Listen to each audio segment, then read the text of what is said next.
change over the scenes here. Guys, hello and welcome. I am your crazy-haired, t-shirted host, Tech Chariot, and we've got another cast for you from Alchemy League Season 10. I have the distinct honor and privilege of being joined by one of Alchemy League's own players. JSkillz is here with me in the chat, and he's going to help me cast some of these games today. So say hello to everybody, JSkillz. Hey, everybody. All right, JSkillz. Happy to be here. Yeah, Jace, it's awesome. We've been trying to get him on for a while, but he's a dedicated parent, and his kids are always screwing up our casting goals. But we got a good moment for him. The baby's asleep, so if he's got to leave early, it's not because he doesn't want to be here. It's because he's got other responsibilities. So just to give you guys a heads up, we're going to try to be really efficient about this.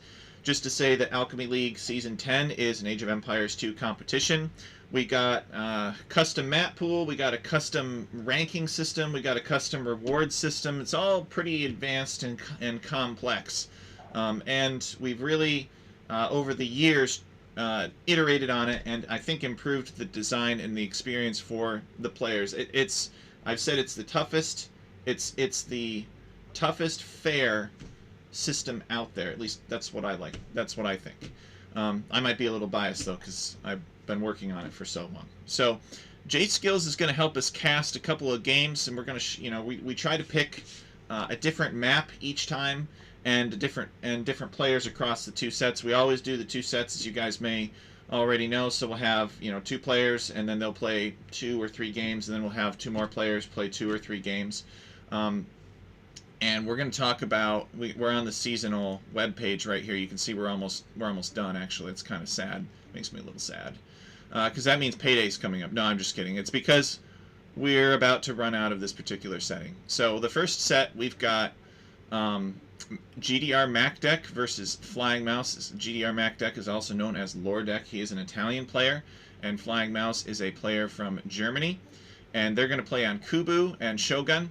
You can see here that they basically pick the map of the round, and then they take turns discarding maps until only one remains. No, until none remain, and then they play in reverse order of the discard. So if they play 3 maps, then they're they need the last 2 maps that were discarded. And if they play two maps, then they only need the last one that was discarded. So this is the first, and then Wisnatic versus Kiritastrich is the second set that we're going to cast today. The Civilization Draft, I don't have too much to say about it.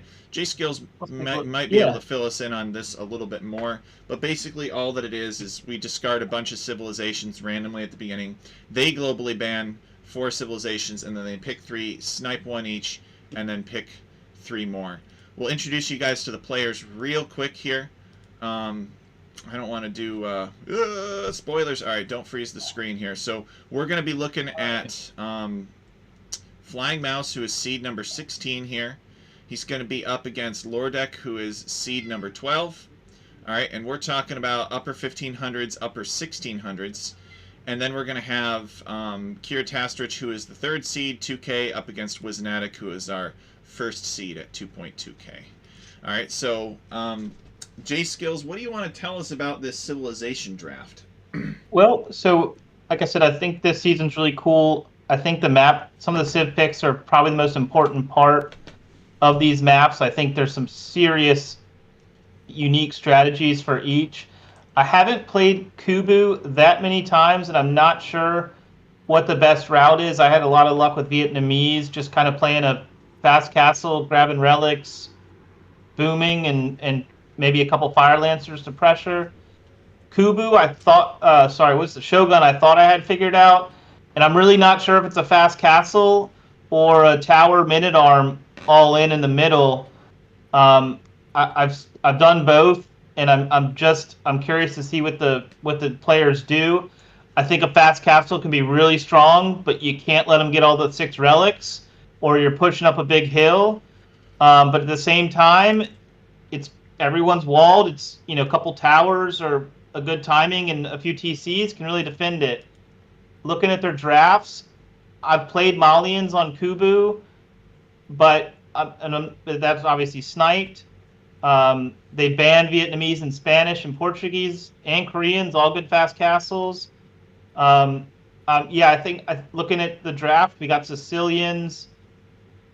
we've got. I think the Sicilians will probably try to put a Donjon in the middle and play a little bit slower. MacDeck's got Hindustanis that could be good fast castle, Britons that could be good fast castle. So be curious to see that map. As far as that's for Shogun. As far as Kubu, we got a lot of boomy civs here as well. Poles, Burmese, Hindustanis, all really good at kind of fast castle 3TC. Maybe some 2TC pressure, maybe even drop a castle and raid. So it's hard to say what we'll see. I think we'll see Sicilians on Shogun. But there's a lot of options for Kubu. So I think we can get into it and see what we're working with and try to guess it, maybe what their plan's going to be. All right. That sounds really great. JSkillz, we got a couple of guys in the chat here. Cookie Pirate is here. Hey, welcome, Cookie Pirate. Thank you for joining. And Maxie is here. Maxie. Hey, Maxie. He brought the hot dogs. Maybe Maxie is spying on a potential opponent for later on. Or maybe Maxie's already played all of his sets. Maxie is known for being extremely enthusiastic about playing everything. I think there was one year where Maxie signed up for every single tournament in the entire year. I think that might have been 2025. I'm not sure. Maxie can correct me about that. Could you imagine some guy playing every single Age of Empires 2 tournament available the entire year? It's just insane. Impressive. All right. I played Maxie on Kubu this season, and he did a tower rush, and it worked really well. I think I could have done a couple things to defend it, but tower rush on Kubu is certainly an option. It's really good with Burgundians, which he used because you get the free Men-at-Arms, and the Krepos can really do some early, can really kill you if you get a tower or two in the base and drop a Krepos. But we didn't see Bulgarians, so I don't think we'll see the tower rush or Teutons. Right? All right. Your audio is very low. JSkillz sounds fine. Oh, all right. Well, I'll see if I can boost my gain then. I'll just turn mine up. I'll turn mine down. And let's. I'm ready to go. I'm at 9 seconds on Kubu, and I'm ready to unpause. Count us down. Like right. 3, 2, 1. Yep. 3, 2, 1, go. All right. So we got Flying Mouse playing as the Blue Saracens, and we have MacDeck playing as the Red Hindustanis. Maybe a big camo war. Looks like this is the 3 wood line possibility of Kubu. Sometimes Kubu can have 4 wood lines.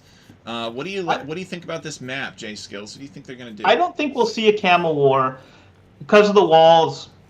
Camels just don't do a lot of DPS. I think Saracens could definitely have done a crossbow timing, like a 1 range fast castle, and try to broken in and kill him with the extra archer damage. Don't think we're going to see that against Hindustanis, because if he just fast castles Ghulam, that strategy's dead. I think both civs should probably play a boomy game and open monks to just defend and get those relics and try to figure out what the other person's doing. If you drop 2 TCs and they go fast castle, that's fine.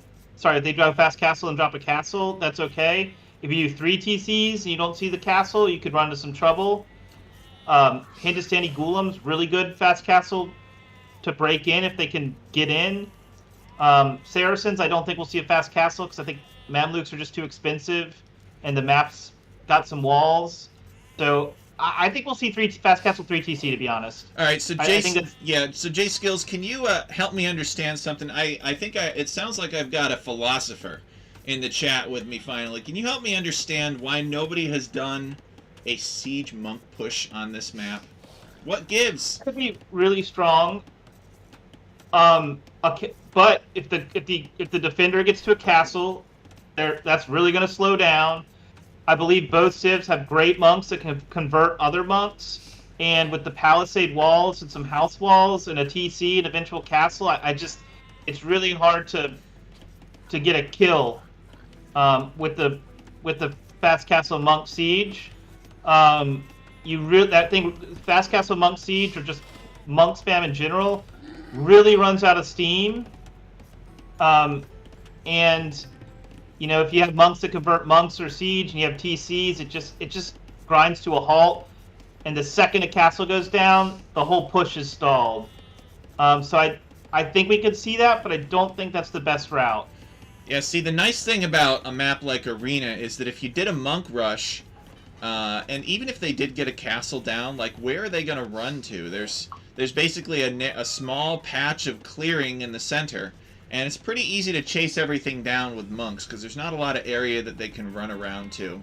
But in here, you could kind of go to the back and boom, or you could maybe slip behind your mineral bubble, your mineral tree bubble, I call it, maybe, and try to get away and avoid them.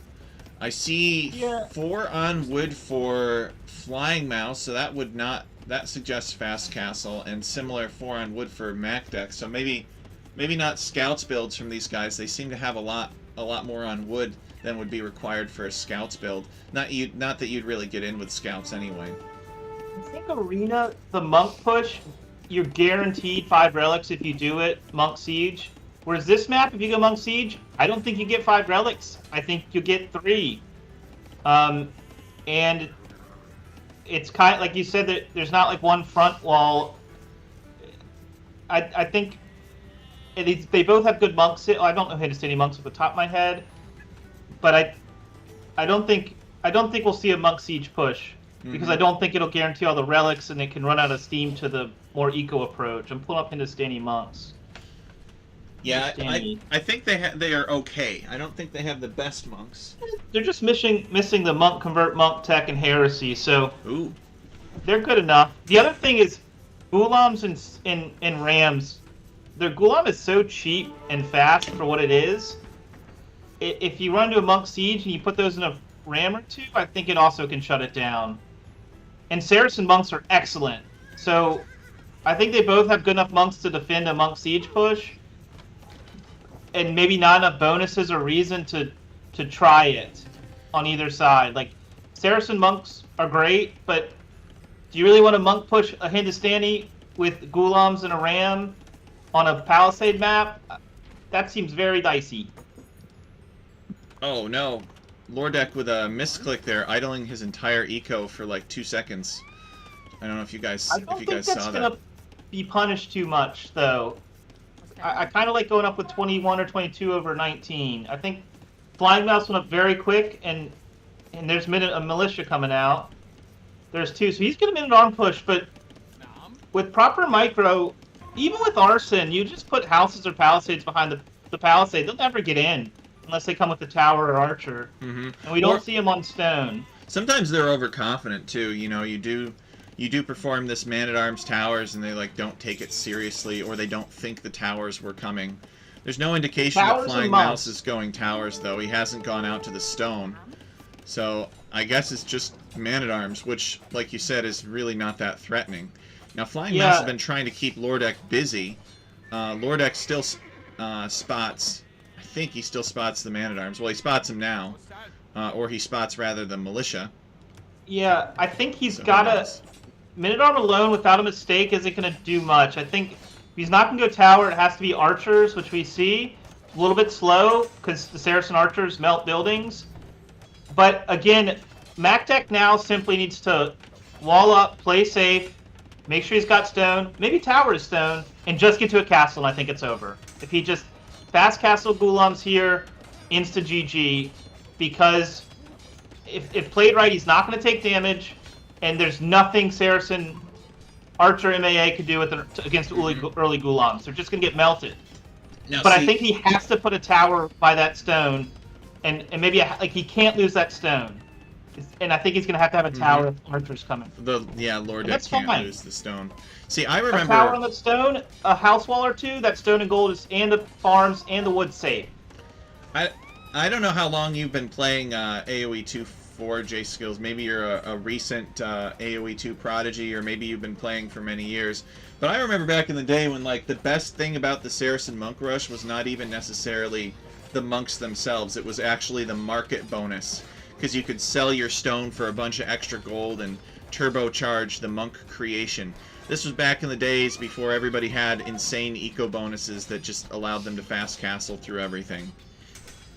Yeah, I played when I was really young and I was never very good a little bit, like 15 years ago, and I started playing again 2 years ago. So I missed a lot of the unique periods where things were abused. When I played AoE 2 15 years ago, it was all Hun, Mongol, feudal all-in, kind of stale, at least at my level. So the tower has to go down now, or he's in serious trouble. But I mean, there's got to be a tower. He can't lose both those golds and those stones. Even if the tower just goes in the gold and he plays monks, he's probably okay. So Flying Mouse managing to get in with the help of these archers here, and Lordek having to evacuate his gold and stone. And here's the tower on the wood line. I think Lordek underestimating the viability of what Flying Mouse was doing, or maybe not realizing that Flying Mouse could hurt him very badly if he did manage to get in. Monks can be fine here. I don't think the tower's close enough to protect the gold, but he just needs one monk to push this back now. But if he just put the tower on the stone, I think, and played for a castle Ghulams, I think he would just have a timing and win. Well, maybe what Lordek is thinking is he's going to build a new mining camp on the opposite side of his makeshift wall. Or maybe he's going to build a town center there instead. I don't love the tower there. When he saw the men-at-arms and an archer, you can invest in the tower. Towers are cheap. You don't need to go 2 TC. The stones, you're going to get a great value when 3 men-at-arms and a couple archers do nothing because you put a tower down. You can get to Ghulams. That's an insane trade-off. The men-at-arm tech costs more than the tower, for example. So now I think I don't love Siege, but I don't hate it. I think the Scorpion's is a good choice, right? Well, Flying Mouse is running away with his archers, though. He's leaving the man-at-arms for some reason. Maybe he feels like the damage to the blacksmith is worth it. Although, Lordek can just repair the blacksmith. So we always say if you get to castle first, your eco's behind, you need to do some damage or boom. It looks like MacDeck's gonna boom, but how's he get the stone? The siege shot means that the Saracens can play crossbow and redemption monk, and possibly do a lot of damage. But I don't see blue going up yet. He's not really close. Let's check and see where. Actually, we are already on blue's point of view. Yeah, he has 31 food, so he's not close to clicking up to the next stage. But he has managed to keep Lordek off of this stone. Lordek hasn't really pushed out with the Scorpion yet. I guess he doesn't really want to risk it, or he's too. He shouldn't. Shaken. He's kind of in the drive. He doesn't know it, but he's in the driver's seat because blue is not even close to castle. I would put down a second TC on the stone at this point and go for a cast still, I think. Or at least maybe seal up the breach in your wall. Give yourself a little bit more time to rebuild. I wouldn't focus on that until I see them castle, because 2 Scorpions beats everything behind the Palisades. Like, it seems like Flying Mouse is kind of like not sure where to go from here. He broke in. He did some damage, and now Lordek is rebuilding his wall, and he's going on the stone, but he has not added another town center yet. Let me check Lordek's resources to see, maybe I can figure out what his plan is. Alright, he's getting double bit X, that's a good choice. That's way too late. That's why it's like, if you're going to rush castle without that, you got to do damage. He's kind of doing a half strategy where he rushed castle, behind on bills, is defending but didn't drop a second TC, although I think we'll see that in a second. And that's okay. I think second TC into Ghulams is good, or just 3 TCs is probably okay. I don't think anyone's going to kill the other player at this point. Like, these archers just,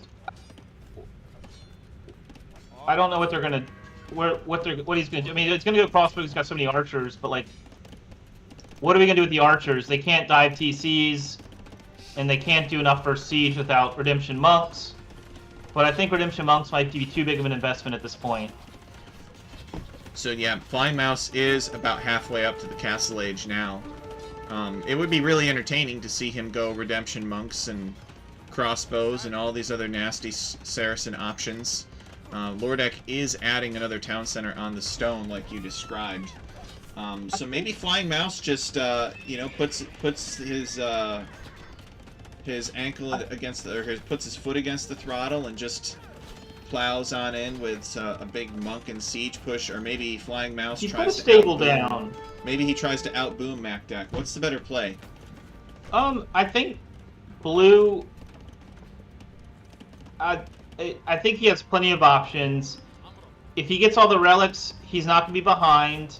He put a stable down, getting the horse tech, so I think we're going to see Knight's crossbow. Crossbow Mangonel might have in a boom might have been better and get the relics, but I don't see. There's no way to kill red if he has monks and siege, and this is such a defensive map at this point because the tree lines. This is even though it's palisade walls. Come castle with a few TCs and a few house walls and a market and palisade and the trees. This is super defensive map. Like where is Knights can even get in? So yeah, Flying Mouse actually has made a knight. It's always a little bit triggering to see the Saracens make knights, but I guess it can happen, right? Now, I don't think so. I think Saracens are fine playing knights. Just you got to know to use them up before you get imp, right? Mm-hmm. Now, okay, Lordek is finally closing this off, so Flying Mouse is going to have to go around this side. Let's see if Lordek knows where the bonus gold Okay, we see a siege shop. So it's going to be an all-in, and Hindustanis just get to castle, and the all-in is over. Yeah, the Hindustanis, they're building a barracks right now, and Flying Mouse is adding a monastery with a monk. So Flying Mouse, yeah, I would agree with that. Monks are pretty all-in, especially because Flying Mouse is sending a bunch of villagers for... Oh, wait, actually, he almost has the stone to build a castle. If he does a castle drop, that's actually really good. I always say a good castle drop is going to deny the first 10 or so farms, and that really... You could be behind 10 builds, and that's still... You're still happy, so... Yeah. He's kind of doing the JSkillz one of everything, which I try to cut back on. But the castle here is really going to turn the game around. He needs to drop it right on the front lines. And Lordek sees it too. He's got a Mangonel. That Mangonel makes it painful. And so he changed his mind on the castle, which was a mistake, maybe. I think he could have beat him to it with the Mangonel. Yeah, maybe. I think he maybe didn't have the confidence. Yeah, he could have. No, see, that's bad unless he's fast imp here. No, he's gonna imp. Look at his fast food. Imp is the play here. Look yeah. at his food. And he's got a bunch of extra wood. He's gonna sell his wood, and he's gonna accumulate the rest of his food, and he's gonna click up to imp. And that's a great win condition. He probably thinks that his opponent, having had such hurt villagers trying to get this castle up and being economically behind. He probably thinks he's going to click up first, and his opponent has 2 town centers instead of 1. So yeah, that Mangonel more than paid for itself. It totally delayed that castle. It delayed MacDeck's farming action, and so now MacDeck is. I mean, he knows about this castle, right? The castle is in his vision radius, but because he spent so much time getting his own castle up, trying to dodge this Mangonel, he doesn't have anywhere close to the food. And Flying Mouse is already clicked up. MacDeck should be able to get there fast enough with a better eco. The problem is he's mismacroed. He doesn't need any stone. He needed more farms and more gold. Skip maybe 1 month, but 2 TCs right away into fast imp always, in my opinion, beats 1 TC fast imp. As long as you do the timing right, you'll get there a minute late, but you can get a second castle on the way up, and you'll just have more trebs and eco, and you can kind of wear it down. But if you get there 3 minutes late, it's too late. You've lost your first castle. You're behind on trebs. Like, he's making Ghulams. That's a mistake because what are they going to do unless he commits all into Rams? But that's just not... That's probably his only option here. So he's made this many Ghulams. He didn't have Rams, right? He's got elephants. Well, I think the idea with the Ghulams here is Flying Mouse is being a big menace in the back with crossbows. And so maybe Lordek thinks he's gonna clean that at least up so he can take his gold and stone safely.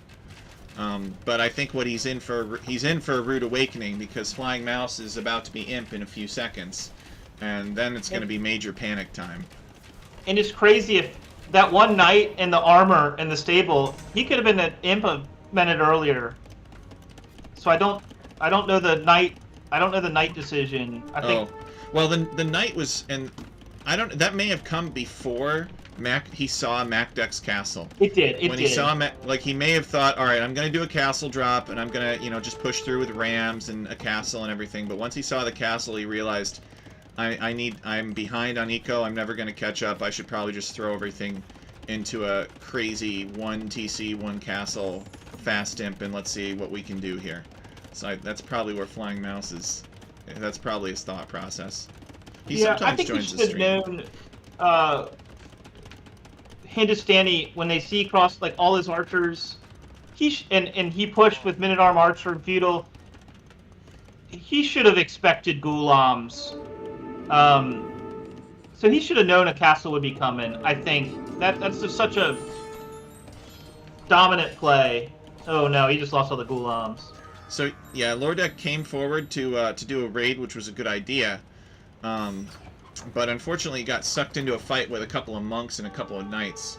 And I think those knights are really what Flying Mouse is planning on doing about the Ghulams. Actually, well, Flying Mouse has some Ghulams of his own, and now Flying Mouse is going on a Ghulam raid.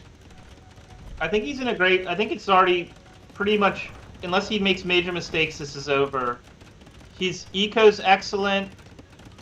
If MacTech needs to get a second castle in the back and somehow hold to win the Treb War, Flying Mouse is doing too much. He went for chemistry, feasibly for bombard cannons is my guess, but it could be hand cannon or both. Looks like hand cannon and bombard cannon. But you really need to make sure you don't idle the Trebs. And it looks like he hasn't idled the Trebs, so I'm happy with that. If he gets the first castle down, Red's going to have a second one, but behind in the Treb race. That's why I'm saying if Red macroed better, he'd be an imp right now with 2 castles, and he could possibly... He might lose the first castle, but he'd have the same number of Trebs, and he'd have to just hold and let his better eco do the catching up. But Red MacDeck's got 9 minutes of idle TC, so that 18 Vil theoretical lead is not there, which means he's not going to have 2 castles producing trebuchets to kind of catch up in that number. Yeah, and these trebuchets from Flying Mouse are a massive anchor on MacDeck's economy. Think about all the stone he's got to spend repairing just to try to keep his castle alive. He's never going to get a castle up in the back. Yeah, 3 Trebs, 4 Trebs. You can't hold anything. Yeah, see how quickly it goes down. And how do you stop this? You just don't. And honestly, Blue doesn't even need the knights or the hand cannons because the castle is enough to keep the Trebs and bombard cannons safe. Yeah. And he's just going to kill everything. And in this game, it takes so long to repair your military buildings. So even if Red had 18 extra Vils, he'd be spending so much replacing military buildings, he'd never really mass an army. Yeah, Red needs like a couple more stables, and he needs like 10 more farmers in the back, and he needs to be like quietly building up light calves and other things to have a shot here. But I think Lordek is in a pretty big pickle. Yeah, I just don't think he's got enough. He didn't see the hand cannons, but camels, you don't really... The knights baited the camels. I don't see why... You should never make camels here. He should play the same comp, I think, which is hand cannon, bombard cannon, Trebs. And monks. I agree. It's a pretty closed map, and cavalry don't make too much sense in this situation, because this is more of a crawly kind of castles, towers, slow units, siege weapons. Yeah, and Lordek calls the GG there. And when I played this game, this map, I played 3 TC and I pressured with monks and fire lancers, but it's definitely a map that a 2 TC fast imp is really strong on. Like a Bohemians, Death Push, Turks. Clearly you can see, like, if you get to imp last and start taking damage, there's no real recovery route because it's so closed. So we've got, I'm looking at the statistics here. Flying Mouse with 33 kills, 21 units lost. He raised 8 buildings and lost none. And Flying Mouse converted 3 units, and they were all Ghulams, I think. Largest army of 27. Economy. MacDeck actually had more stone collected, but Flying Mouse had more of the other resources. Technology. Flying Mouse was first to the Feudal and first to the Imperial Age. Lordek was first to the Castle Age. Flying Mouse explored more of the map. Society, they both had one castle at their peak, and they actually both had a similar number of villager high. Flying Mouse with 63 and MacDeck with 60, which is not good because MacDeck had 2 town centers. And then here is the timeline. MacDeck got to castle. His tower, he lost the gold access and stone access because the tower was back. So he didn't get the second TC fast enough, but he didn't really get map control either with the Scorpion. So he kind of got to castle fast, didn't get an eco lead, didn't catch up on eco, so he got behind, was behind on military, and he just took damage and couldn't get out on the map, which meant he had much better eco. Blue had all the map control, and red just couldn't get a timing where the timing was either a fast castle all in, push him back, or fast castle 2 TC, get his own castle down and have a better eco and match the imp timing, and neither of those happened. So I'm loading into the second game now. All right, I'm on 0 seconds, and I am on Shogun, and I am ready to go whenever you are. You get to give me one. I'm new to this. So give me 1 second. Yep, no problem. So we got, guys, while JSkillz is loading in, just wanted to point out that around 6 or 7 o'clock, we've got Flying Mouse playing as the Blue Sicilians, and at noon we have MacDeck, aka Lower Deck, and he is playing as the Red Burmese. I really like the Burmese. But the Sicilians are a popular pick on this map because everybody loves the Donjon control of the center. This map, the previous map was made by Superhero 55, and this map was made by Biscuits. And one of the things that Biscuits was kind of doing when he designed this map is he basically, if you do the math and you add up all the food, you just don't have enough food within the walls of your base. So you really need these berries in the center in order to be competitive in the feudal age or to get up to the castle age. So JSkillz, are you in yet? Yes, I am. I'm on 5 seconds. All right, 3, 2, 1, go. All right. So we've got this started. And JSkillz, tell us a little bit about this map. What are some important things to think about? I will note before you start that you cannot wall from the edge of your stone wall to the edge of the map because there is a ring of unbuildable terrain around your plateau. Other than that, JSkillz is going to tell us the kind of strategies to look for. So I think you have a couple options. One option that's kind of out there is the fast castle. To do that, you need a food and gold unit, in my opinion. What you're going to do is go to wood very early. Like, after 5 or 6 vills on food, you can go to 3 to 4 on wood. And you need to drop a couple of farms, like in the Dark Age. What that'll do is give you enough food that you don't have to go to the berries. If you do that, and you have like a wood and gold unit, like a Rumbai, or I think the Mawiska is really good for fast castle here, the Getcha warriors, you can kind of wall your wood line with house and palisades. You make a couple early farms. You lose the berries. Your castle's at home. And you run your unique unit around, and you hit their wood line. You hit the gold, which is always right against the stone. And you can raid the middle and contest it.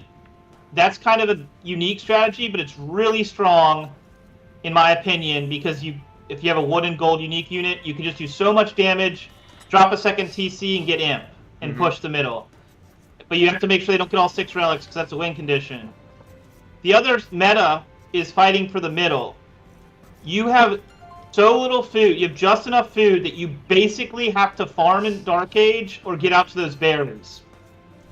So you can place this, like Sicilians here, in my opinion, will very early put a donjon down and palisade wall it. Because they can't make men-at-arms until feudal, but they come out with the men-at-arm tech, the Sergeant. The other options are men-at-arm civs. Japanese, Dravidians, Bulgarians, and you basically just rush men-at-arms. You have to go out to the middle as you're making militia, because that's when your food runs out for most civs. So you could just lose the game if a Bulgarian's timing gets those minute arms early and kicks you off berries, you're dead. If Japanese gets minute arms and cleans up your minute arms and you lose the berries, you're dead. So the minute arm is like you need to get on the berries, and you can't lose them, and you can just throw the game if you lose the berries. Putting a couple bills on berries early and walling it with mills is a good option too.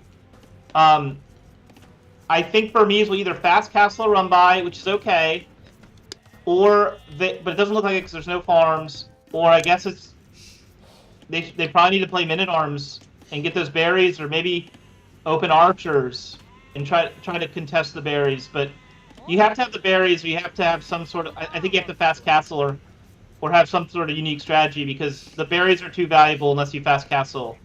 Yeah, Lordek very unlucky here. Tried to pick off one of Flying Mouse's villagers, or maybe Flying Mouse lucky. Flying Mouse almost lost the villager on the wood line. It has 1 HP. It's a 1 HP lumberjack. And now Lordek doesn't have his scout. Looks like Lordek has done the small wall on the wood line, but to JSkillz' point, we haven't seen any farms yet. So does that mean that Lordek plans on doing man-at-arms for Burmese? I mean, Burmese do get extra attack on their infantry starting in the feudal age, so they have excellent man-at-arms. Could Lordek be thinking of man-at-arms? All right. Well, Flying Mouse is actually already on the berries in the center, and his scout is patrolling the berries where he would expect Lordek to build a mill. So Flying Mouse is bracing himself for a fight over the center, and Lordek is unfortunately a little bit blind. He is making a barracks now, so I think Lordek is going to come in and going to try to fight, but it might be a little bit too late.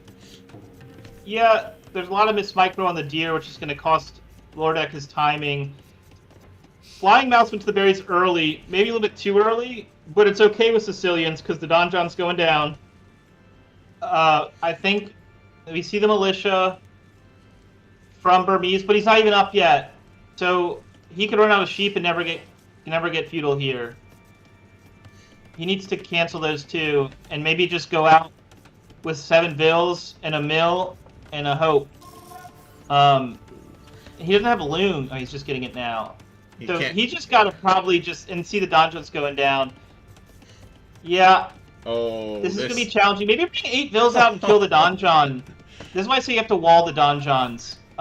Because if not, he's just going to kill it with the vills and the militia, which may be his plan. Lordek clicking up to feudal age with 25 food to spare and literally no other food except berry bushes that are basically under his opponent's donjon. So is he going to pull the vills and fight? I think that's what you do here. I think you just pull the vills and kill the donjon. You must, right? You cannot let your opponent, if this is your food situation, you can't let your opponent control it. And Flying Mouse is here with those too.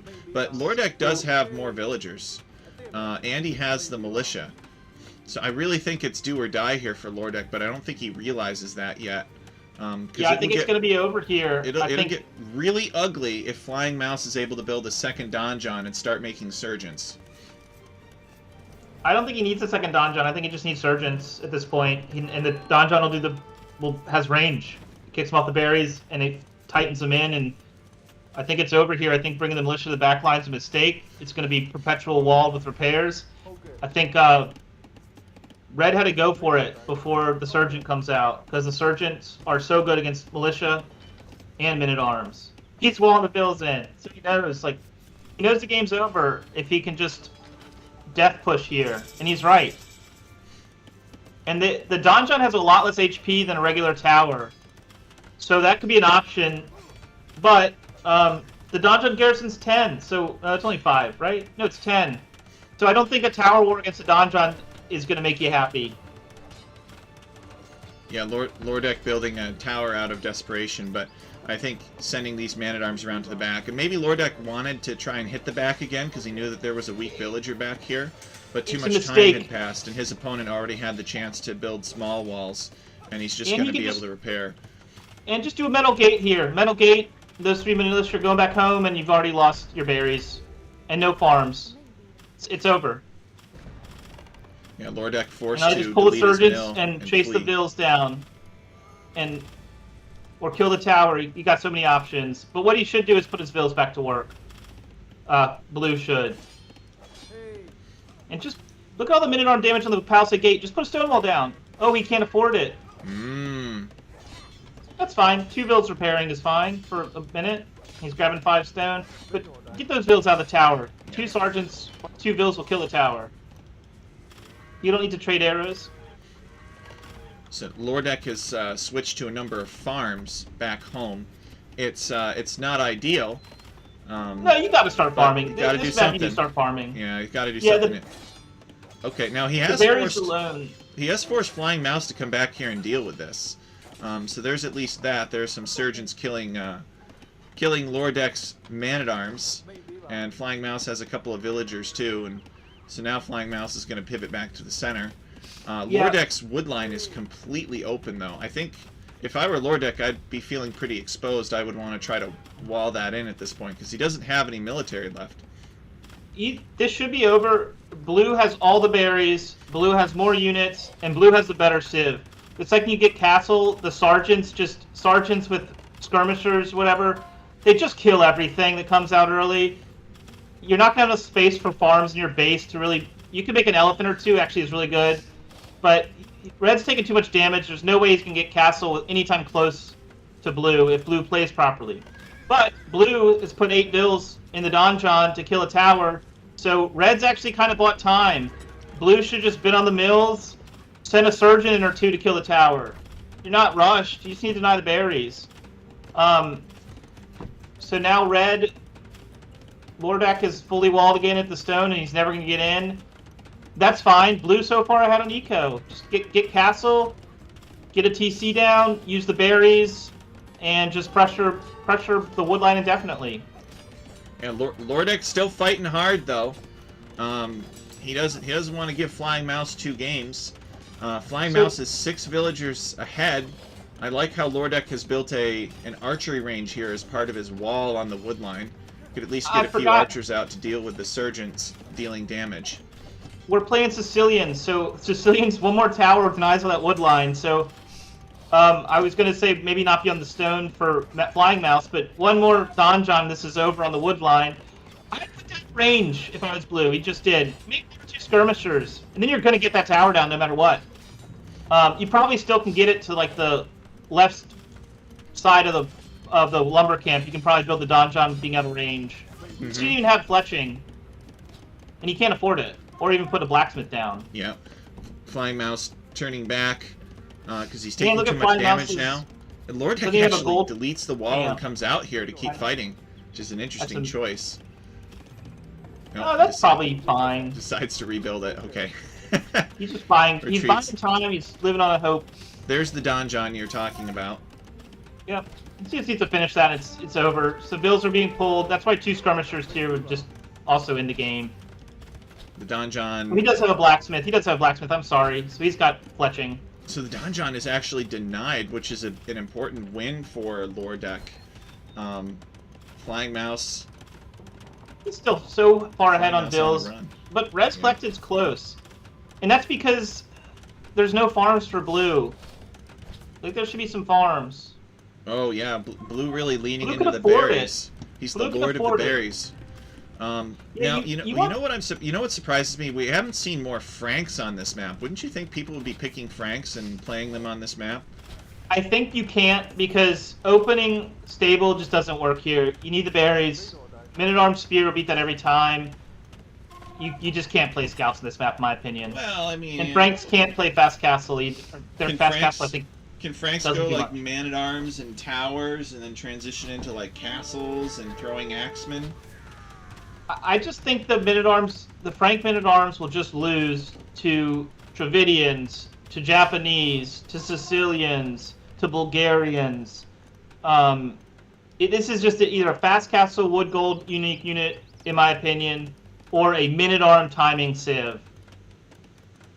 I played Dravidians into Bulgarians, and I would have just if my opponent made a mistake and I played kind of funky, and I think I would have just lost to Bulgarians because of that extra 40 seconds on the Men-at-Arms. It's that important if you're playing Men-at-Arms. You have, like you said with Biscuits, you have to have the berries before as you hit feudal, or you have to make farms. If you make farms, you're behind. If you don't make farms, your TC goes idle. Or you can't make men-at-arms. So I don't think Frank's works here. It can. If they make mistakes, you play excellent, but I think you're playing behind with Frank's. You don't need the faster berries, you just need the berries. So Lordek has found Flying Mouse's gold, and he's decided to wait there for a little while, I guess. Oh nope, he's going to come around, and I would leave a few archers there and just make sure my opponent wasn't taking gold, right? Maybe he presumes his opponent's taking gold elsewhere. Somehow Lordek has gotten back in this, which is shocking because he's up castle. I think Blue gathered way too much stone. He's going to try to force the issue with the donjon, but once they're castle, that's not a big threat. And that's not even on the wood line, so I think Flying Mouse has somehow let Red back in this game. Maybe he's going to ring it with donjons. That could work, but Burmese have my favorite unit in the game, the Battle Elephant. But donjons can make spears, so this ring of donjons actually might be game-ending, even though Burmese is... And his eco's so much better still, so even though he's let Red back in the game, I think this could be a killing position. What? Did you say donjons could make spears? Can't they make spears? Am I crazy? When? I've never seen 2 patches ago? Is that right? Let me look it up. I'm checking myself. That would be news to me. Let's see, where's the donjon? I thought that was a critical change they made. Yeah, donjon makes spears now. Oh yeah, you're right. It does. They got the spear option. I don't think 3 Battle Elephants can deal with 3 donjons. They still need the barracks for building prerequisite requirements, and Lordek abandoning this wood line. Deletes a palisade wall and flees with the villagers. So I don't play Sicilians enough. I think a donjon can hold a mangonel just because of the 10 garrison slots, but don't quote me. So Lordek has reached the castle age. What's the plan now for Lordek? Lordek needs to get on wood. That donjon ring, in theory, is good. He should just walk out to a different wood line, though. Yeah, he has nothing on wood. Does he at least have a market? So he could buy more wood. I don't like the, I think the seed shop was a mistake here. I think it should have been a monastery and maybe a stable for 2 elephants and a monk. Probably could have held this better. What's he making? Crossbows? So that's fine. But I think Sicilians are very happy to play skirmisher sergeant. Because everything that beats a sergeant except for battle elephants loses to skirms, right? And he's got 5 barracks equivalent with the donjons. And they become longswords when they hit castle. And the donjons become guard towers, basically. So he's got... Yeah, he can't get on wood. In the workshop. But the units he was going to use it on have escaped to the other side of his base. Now, Lordek is actually not on wood at all, which is not good. So it's very bad. He can't even afford a new lumber camp, and he doesn't have a market. I lost a game the other day because of that. I had 6k resources, no wood, no market, couldn't build a lumber camp. Was it an Alchemy League game, or was it something else? It was on JSkillz, and all the wood was gone on the mainland that I had. It was a Spec 2 game. And I just straight up lost because I couldn't build a wood camp on the island. No market. And that's how Red's feeling now. No market. He's got a market. Yeah. We really... I know it doesn't feel the greatest, you know, not being able to take a certain resource, but, you know, that's good Age of Empires. We like it when players, like, make the plays that deny resources to their opponent, and it forces aggression and countermeasures. Yeah. So now Lordek, okay, he saved up enough wood. Oh no, he just repaired this mangonel, so now he can't. He's got to buy a little bit more wood. He's going to come out here and build a new lumber camp. Blue made a long game out of this, but I think it was over bar any major mistakes early because he just had so many options. And the middle is just too valuable. 4 relics. Like, when you have the middle, the second you're not doing game-ending damage, Monastery, Monk, it's 6 to 8 bill equivalents. It takes like 30 seconds for the monk to get all 4 of those, and there's 2 more, and you have a monk.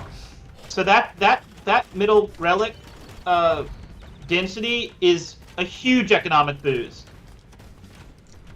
So Flying Mouse adding a stable. I guess he's probably going to make a few knights. Castle that's a get out of my game castle. Now he's gonna miss gold too. And I don't think Red can deny it, because does he have Bodkin? He doesn't, but I don't think that matters if he plays his micro right or he positions his vills right. I think Blue should have gone Skirmishers though, because Skirmisher Surgeon is gonna counter everything but elephants. Oh yeah, I see the castle now. Yeah, I don't think Lordeck is going to be able to deny this castle. Lordeck made a game out of it, but Flying Mouse that's why I said Flying Mouse had the better minute-arm civ, and it just showed like Lordeck was going to be forced to Vil fight the Donjon, and if he had walled the Donjon, Vil fighting wouldn't be an option anyway. I think a big watershed moment. That's the right word. The watershed moment was when Flying Mouse decided to raid, when MacDuck decided to raid Flying Mouse's woodline instead of contest the center and remove the first donjon that Flying Mouse had built. And if Lordeck had fought that with his militia, which were present at the time, and he had comparable, maybe slightly more villagers, I think it could potentially have been a different game. Yeah, for sure. The Dark Age John does no damage, and the Vills really melt. I want to say it's a 600 HP. I think Vills get +6 against stone defense. So you got the lead with the militia and a few Vills, and that thing falls down if you're Vil fighting it. And you could even probably palisade wall in your gate. You could probably put some gates or palisade walls behind your Vills, and let the militia fight the Vills, and they can maybe attack 1 or 2. And you knock that donjon down, that's his barracks. So if you knock that donjon down, you lose a few Vills, he has no military production. And he can't make a tower, because that was his tower and his barracks money. Let's check the statistics here. So Flying Mouse with a massive kill-to-death advantage, basically 3-1. They both destroyed and lost 1 building, but Flying Mouse had a larger military. It's 17 units. Economically, Flying Mouse had more of every resource except gold collected, and I think that's because Lordeck was buying wood with this gold or other resources. Yeah, I think Mouse was ahead the whole game, and it could have been quicker, but he just took his time and ringed the map, and just there's nothing that Red could have done to catch up on eco or Vills or military. And the map control is so important on that map. That middle hill, 4 relics. It's basically castle and treb range to your main base. It's just so big. I need to take a 30-second bio break, and then we'll jump into the next one. All right.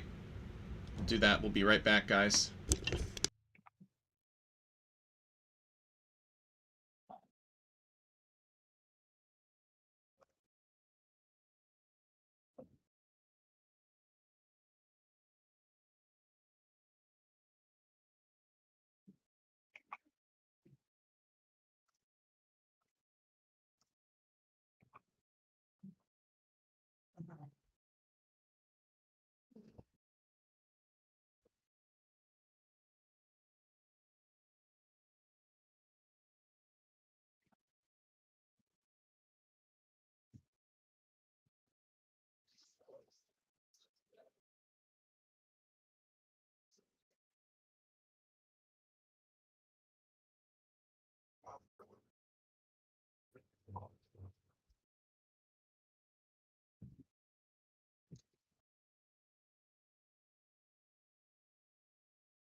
All right, I'm back, and I've got the game loaded when you're ready.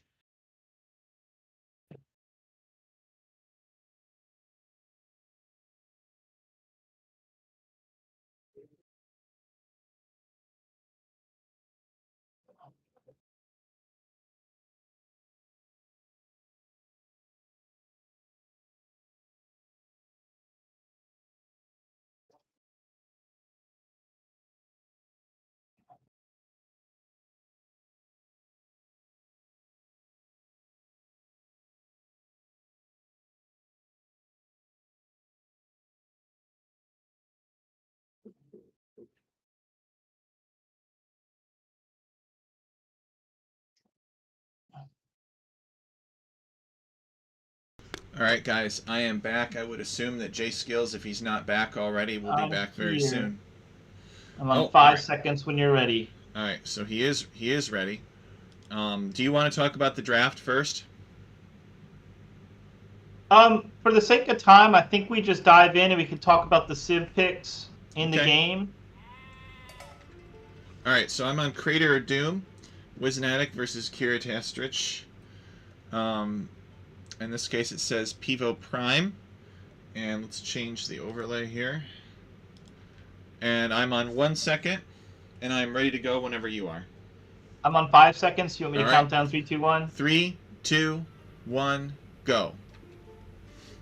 All right, Okay, guys. so we have Burgundians, Japanese here. I would be scared as Burgundians. I love Burgundians. And I love the Flemish militia because they, with no upgrades, can hold off the men-at-arms. Except the Japanese men-at-arms. The 33% faster attacking is almost too good against the Flemish. The Flemish create in 14 seconds, starting in feudal, so maybe you can mask them, but Japanese are scary. The one civ that really scares my Flemish militia play. I think we'll probably see Japanese go men-at-arms. I've played this map a few times, and I want to fish and go like archers behind men-at-arms or something, but it's so tough. The other thing I'll say is there's so many chickens on this map that you can play a really aggressive feudal and get a really fast castle. So those are some of the unique parts about this map, and I'm curious how they'll play it. So this map was made by Jasuki for Alchemy League Season 10, and I kind of describe it as it's like a more ordered version of Socotra, with the option to chop outside, and it's kind of random. We haven't seen many games where they've chopped outside. I think this outer wood line is slightly too thick, maybe 1 or 2 tiles of tree too thick. Yeah, I think it can be between 5 and 7 tiles of thickness. It's the caldera of a stratovolcano right here in the center. You've got these oysters, which have grown here naturally, and you've got these chickens that have escaped from the Tweedy farm, and they live on this dormant volcano now. And you can potentially dock and fish the center, and maybe that's part of the Japanese pick here is, you know, the oystering ships having twice the HP. There are also a number of chicken patches scattered and hare patches scattered across, like JSkillz was talking about. So maybe the Japanese are good here because you can build your mills for half the cost, and so you can really sprawl your mills out across the terrain. And the final thing that makes Japanese really good is extra attack speed on their man-at-arms. They just completely shred buildings and enemy man-at-arms. So I think we got a dock. I think we got a dock instead of a mining camp, which I was thinking about the other night. If you go dock and 2 fishing ships, it's 300 wood. When you go mining camp and 2 vills, it's 100 wood, 100 food. And you can put the first vill or 2 on the oysters, so it looks like we're going to go dock instead of mining camp and into men-at-arms, because we got 4 on wood, 5 on wood early. Maybe even we'll see a ship. And the dock defends the berries in feudal, which is kind of nice if you have a fishing ship. I'm really curious where this build's going, because it's kind of slow for blue, but he's using a dock instead of a mill, which I like. Yeah, I've never seen anybody mill these oysters. That doesn't mean that it's not a good idea. It's just I've never seen it. But if you were to mining camp the oysters, maybe Japanese would be one of the better civs to do it because their mining camps are half off. Wizanatic with 5 on wood. Kiritastrich with 2 on wood. Wait, what? Kiritastrich with he's planning a lightning feudal age build, it looks like. I like that. I don't understand this build from Wizanatic. Why are you gathering gold right now? And why didn't maybe the mill would go first and the dock on the way up, and you get a gold for the men-at-arms and you make a fishing ship? I don't understand this build. I think this is some kind of this is Wizanatic logic, you know, 2K2 level, like some kind of hybrid idealized Japanese economy build where maybe you don't get up into feudal age quite the fastest, but it's still pretty fast. and you have a lot of stuff when you get there. So yeah, Wizanatic is at 20 pop right now. He's probably going to be able to click up on 21 pop, and he's going to have a little bit of extra gold for it. A fishing ship is what I don't understand, because he floated the wood. The fishing ships take twice as long as a villager. I don't understand why I didn't just click a fishing ship, and then he's like, you know, that's like a 5% eco bonus on a 20 bill open. So I don't understand why I built the docks early and no fishing ship. I don't know. Kirtastrich, let me check him. He did a 20 pop advancement. So put two on wood essentially. He's halfway up to the feudal age. He's building an aggressive barracks, I would say. This might be over. Knows about it. The Blemish come out so fast, they're going to push blue right off this. I don't understand this build from Wizanatic. Maybe he thought there were fish in the pond because he hasn't practiced the map or seen it. But this Blemish militia timing is going to crush the Japanese. And normally it's the opposite. Yeah, maybe it is supremely confident of Wizanatic to like scout this barracks and be like, all right, well, the only thing I can do is send twice as many villagers to this mill that's right next to it. He didn't like build a mill on the opposite side of the map or something. So Wizanatic very confident here. I'll say Wizanatic has been with us since the very first season of Alchemy League. So the chances are quite good that he's going to be familiar with the map. He's usually reasonably prepared, although he is pretty busy too. These are going to flood. These militia, Flemish militia, just spit out. Like, you have to have the militia and a men-at-arms ready to go to outmass them, and this is just the opposite. That's why I think it might be over, because he's just going to have 7 of these before Japanese even has men-at-arms. So it's like normally this should lose to Japanese. It's the opposite. I guess he brought so many bills out for the bill fights, but he did okay. Okay. So maybe Wizanatic's like, well, my opponent isn't going to be able to field more than 3 of these at a time, and if I have 10 villagers here, then I can just fight it off. Teal could have had a range down, and well, he didn't have gold for an archer, but this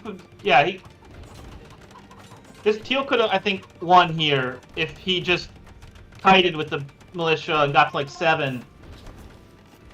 Yeah, Teal building the range. He's finishing it just now. Let's check Kirtastrich's gold. The second those are men-at-arms, Teal's struggling. Oh, this is such a mistake from Teal. But he couldn't have known that blue was going to delay so much. This is a weird game for very high-level players. I think they both did some really questionable things. But it's easy to backseat. I do so many questionable things mid-game because I can't keep up. Yeah, it makes me kind of curious. Maybe someday in a future season of the league, you'll have the chance to play against Wizanatic, and you can challenge his questionable decisions and either learn from them or succeed against them. Yeah, I'm certainly not 2K, but I've definitely taken some games off some of the 2K guys in this league. And it's usually because they got a funky strat, and it's not Arabia, where if you do the wrong strat, sometimes you just lose the game because there's not as much counterplay per se. You mean on Arabia there's not very much counterplay? That's like the gold standard for competitiveness. I'm saying Arabia has so much counterplay, where some of these maps, if you do the wrong thing, I could beat a 2K player. Mm-hmm. And Wizanatic actually trapped in here, but he's also going to pick off a few of Kirtastrich's villagers. So Kirtastrich is at 22 villagers, and Wizanatic is at 28.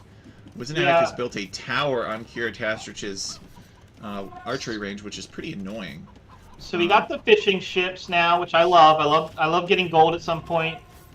And I think blue's so far ahead because that vill lead of 7 vills, combined with the chickens, like, you just rocket to cat. Like, it is shocking how fast you can get to castle with all these chickens. You don't need to make a single farm. And their hunt. I mean, this is equivalent of, like, each patch is the equivalent of what? How many boars? 1 boar? Well, let's see. The chickens have 75 food, and there's 1, 2, 3, 4, 5, 6, 7, 8. So it's like 1.5 boars, basically. Yeah, so there's so many boars on the side, and yeah, you should mill each chicken patch, but if you walk a little bit, that's fine. It's 35 food, right? Like, you really notice in this game, like, how quickly you can get to castle. It's crazy. So And all Blue has to Kirtastrich, do is keep them off the chickens, and Yeah. it's going to be such an advantage. two ranges for Kirtastrich. And he just got feudal, but he's getting chased around by a bunch of skirmishers. Wizanatic, I guess, spending a lot of this extra food on skirmishers, and he's using it to his advantage here.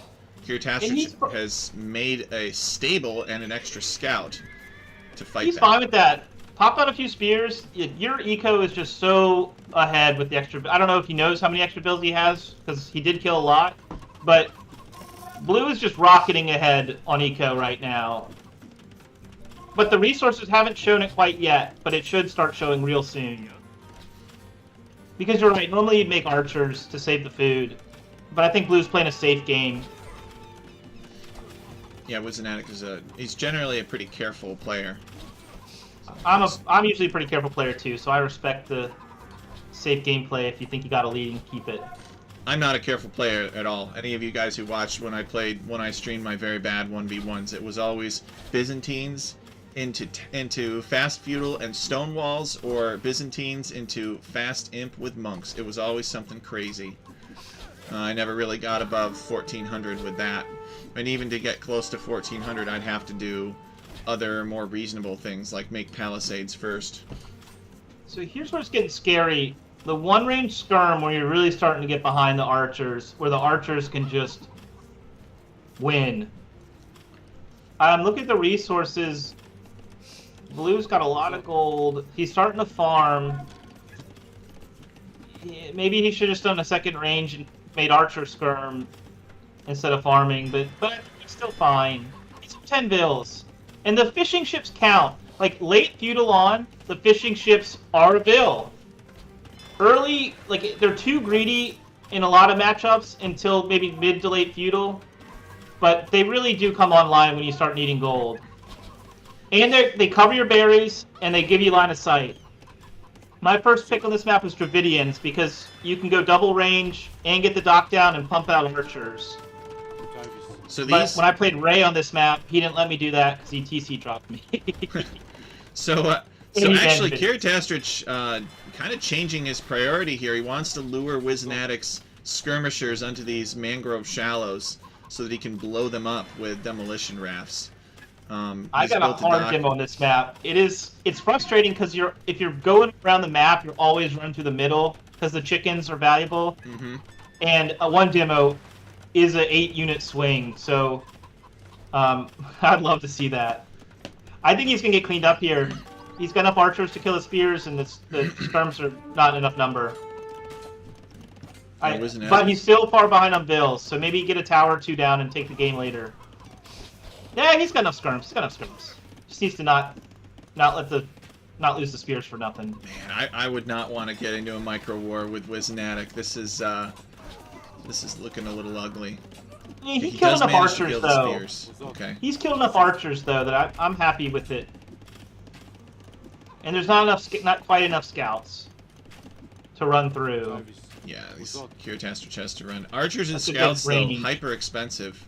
All right, Wizanatic has made a galley to help defend the center here. The galleys from the Japanese have extra vision, so you know there's basically not going to be anything that happens on these mangrove shallows in the center that Wizanatic won't know about. I don't know if we have bluegill this matchup, but I think the early dock on that map is so valuable just because of the line of sight, and it pays for itself, but it's the line of sight that's a big one. All right, let's see those demos. Oh. Yeah, good enough. All right, he blows it up anyway. He only gets one kill, but he does injure a lot of these skirmishers. Japanese spear on hill. Ooh. Well, he tried. So, Castle's on the way, and Teal is nowhere close. So this is why I say this: 2 stable scouts, play crossbow skirms, play CA. I mean, Blue can do anything and win here, I think, because I guess Teal did some market abuse, and it'll be 2 minutes behind. But I think he can. I think the game is over here if Blue can put enough pressure on. Yeah, unfortunately, not very many bluegill games this season. People were pretty scared of the map. It's a hard map, you know. You run out of gold, you get really punished. You can't wall your back, so you get really punished. That map I banned because I looked at it and thought I didn't like it, and when I played it, I really liked it. Aw, thanks. I think it's an underlooked, fun map, and it's so unique because of the one bore. It it it allows you to play the dock. It just has a weird, unique feel. But we won't be watching one of those. I think you're saying. No, but we got a couple of other good maps too. That's good. I just do this with the Alchemy League to really have, give other people the chance to see their map played competitively. Ooh! You could on every single one of those if it was a second earlier. Wow. Yeah, that was a great demo hit there from Kira Tastrich. But doesn't matter. Doesn't matter. I don't know. Wizentak's playing safe, but look at those resources. Yeah, He's going CA. Kira Tastrich is halfway up to the Castle Age. Wizenatic going Japanese. Cavalry Archers has got a lot of resources, and he's got Cavalry Archers being created from 3 archery ranges. This is going to be hard for Kira Tastrich to deal with. If you open Knights into Burgundians, they get Cavalier, but it takes so long and the eco's so ahead. I think Burgundian likes playing Cavalier skirms, but again, I think Blue can just do anything and get enough damage to win the game. I don't understand the second Archer armor. I would rather have a Knight or 2. There's a second TC going down.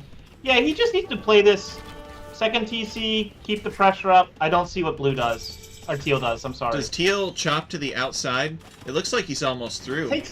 It takes too long. I've never had a game where that mattered that much. Maybe he gets out there and drops a TC and tries to play a super late game. Oh, he's out. But he's out.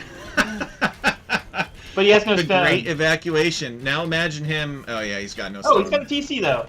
So there's some crazy world where he siege, defense, make it painful, try to boom on the outside, and play a 40-minute game. Could you imagine if this was like he had one more woodline thickness, like he had one more tree to chop through? That would have been like 10. No, that would have been 14 dead villagers. I think he knew that he was safe, or he would have pulled the vills back and finished the walls. There we go. Yeah, there's just no. Look at the economies. Look at the units. Yeah. That early vill lead and feudal is just unsurmountable on a map like this. And he did good stuff for the demos. He got good enough trades, but you can't win 10 vills behind with all the chickens on a map like this, in my opinion, without some major mistakes on the other side. And Wizenak played safe, like you said. That's the way to play it. All right, let's go to the next. Yeah, let me just. I'll go over the achievements briefly. Wizenatic with a slight military advantage, more units killed than lost, 35 to 27. They both had the largest army of 17, but it probably came in different times. Wizenatic with more food and wood collected. More food significantly. Wow, look at that, almost twice. You had the chickens, and you had 10 extra vills. That's what you expect. Yeah. Wizenatic with a 24-minute castle age. The insane fast castle that JSkillz was talking about. All right, villager high of 51 for Wizenatic. All right, let's go to the next game. I'm on 6 seconds. So game 2 is Spring Hills. Spring Hills was made by Jasuni, not Jasuki. Jasuki made the previous map. Jasuni made this map. All right, so I'm on 3 seconds, and I'm ready to go whenever you are. I'm on 6 seconds. If you want to, all right, queue it up and do the countdown. Nah, that's all right. We'll just, it's fine. 3, 2, 1, go. All right, guys, welcome. I love this map. Yeah, we got Wizenatic versus Kira Tastrich. All right, and we got. I don't even recognize that civilization. I better click on something because I can read. All right, we got the Shu versus the Hindustanis. So tell us about this map. Tell us about these civilizations. What's good? What's bad? What do we want to look out for? So this map is awesome, and I love it because I like playing mid-game on, and I like booming. So no boar, but you have plenty of deer. So you want to quickly grab your sheep and start pushing deer in, and you're going to do that basically until feudal. There are basically 2 ways to play this map. There's an exposed wood line, but you have 4 towers. So you either fast castle, 3 or 4 TC boom, or you're going to be pressuring that wood line in some way, shape, or form. So I think you plan on booming 2 or 3 TCs, or you plan on fast castling with a castle, some sort of castle play or sort of monk siege play, and whatever you're doing, you got to, once you're up to feudal, you got to see if they're on stone or not. Because if you go fast castle and do no damage, you lose. If you go 2 TC and they go 3 or 4, you can probably lose. But there's only one wood line that's close, and it's always on the outside. I don't think tower rushes work, because it's big enough you can just ignore the tower, and if they tower rush you, you can go to a different wood way out. You can put your own tower, or easier, you just fast castle, drop a castle, or drop a second TC on the far wood line, and you're just ahead because they did a tower rush that did nothing. And if you fast castle, you can clean up the tower with your castle, and then unique unit snowball. We've got Shu versus Hindustani. I think the Hindustani wants to boom, but doesn't have to. Fast Castle Ghulam are insane, because Ghulam counters so many units are cheap. Shu, I think, has to do some pressure. I think we'll probably stick a Fast Castle War Chariot. But they could just boom and do something different. I don't know. I don't think what War Chariot does here. It denies the wood line, but then they'll just get a mangonel out, and you can't do anything, because I don't think Shu get redemption or atonement. So just to be clear, so you believe that both of these civilizations were selected because of their castle age merits. So both of these civilizations will probably do some kind of fast castle into a unique unit or some other strong I guess option. I think you always fast castle in this map, and I think the Hindustani is happy to play a 3 TC game, but if they're going to get pressured, they're happy to just drop a castle and maybe play 2 TC, or just 1 castle. Shu, I think, probably wants to fast castle into War Chariot, but I don't think War Chariots will do that much. So maybe Shu's booming. I never liked Shu as a boomy civ, but I think you always fast castle in this map, and it's either TCs or a castle all in or a castle 2 TC. Mm-hmm. Love that Blue's getting I think you get all the foxes and you can skip the mining camp. You have to get like 4 or 5.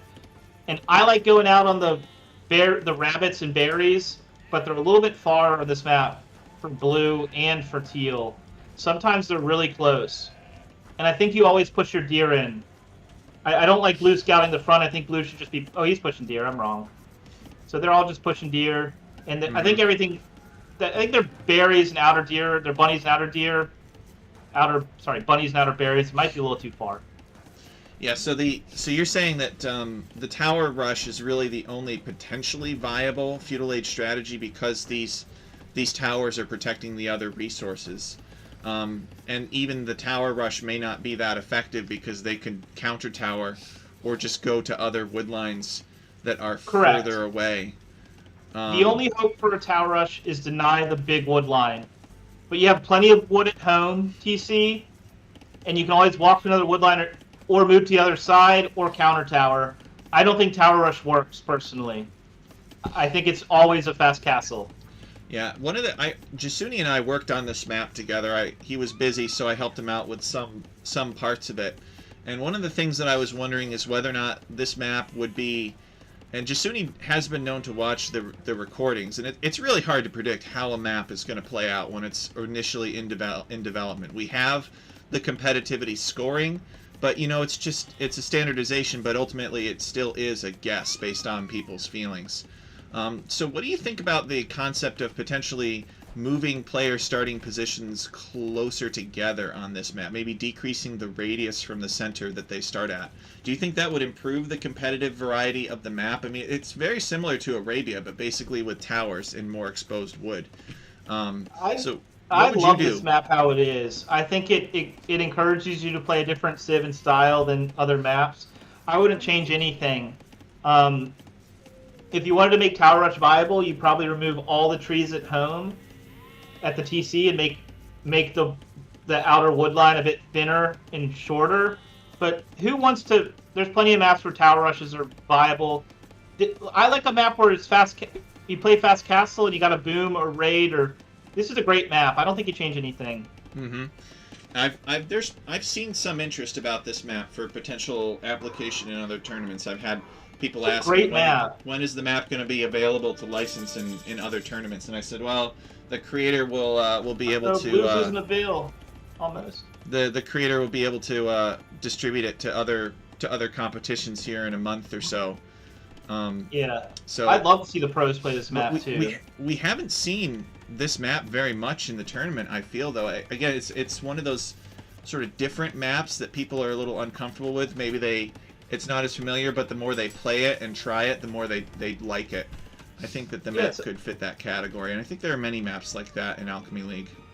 A lot of people that I play at my level, some of them like booming and a lot of them don't, so I could see why a lot of people ban this map. Because if you're not happy playing a 3TC, 4TC, you don't like this map.